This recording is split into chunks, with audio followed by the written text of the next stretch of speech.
ఇన్నాళ్ళ నీ నిరీక్షణ, ఇన్నాళ్ళ నీ ఎదురు చూపు నిన్ను సిగ్గుపరచదు. ఆయన బలమైన బాహు చాపుతాడు. ఈరోజు ఏడుస్తున్నావు బాధను బట్టి, ఆనాడు ఆనంద బాష్పాలు రాలుస్తావు సంతోషంతో. గడిచిపోయిన వాటిని తలుచుకొని పద్దాకలు అక్కడే కూర్చోవాలి.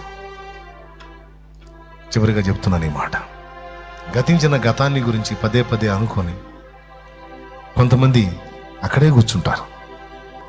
దేవుడు అంటున్నాడు, విశ్వాసం ఉందా? ఉందయ్యా. అట్లయితే మళ్ళా ప్రారంభించు. జారిపడ్డావా? అక్కడే కూర్చోవద్దు. పడటం తప్పు కాదు, పడ్డ చోటే ఉండటం తప్పు. పడటం తప్పు కాదు, అడుగు జారింది పడ్డావు, ఎటుగుడి పడ్డాను కదా ఇంక అక్కడే ఉందామని కూర్చున్నావు చూడు, అది తప్పు.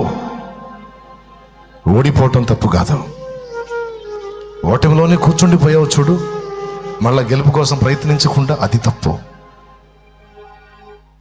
లే, మళ్ళీ పోరాటం ప్రారంభించావు.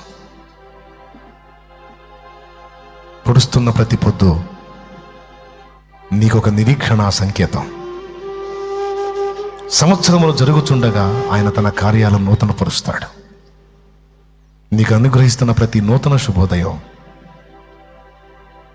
నీకొక నిరీక్షణ సంకేతం. నిన్న అయిపోయింది కదా, నిన్నటి గురించి ఇంకా ఆలోచించొద్దు. ఈరోజు సూర్యోదయం అవుతుంది చూడు క్రొత్తగా, అలాగున నీతి సూర్యోదయం నీకు కలుగుతుంది.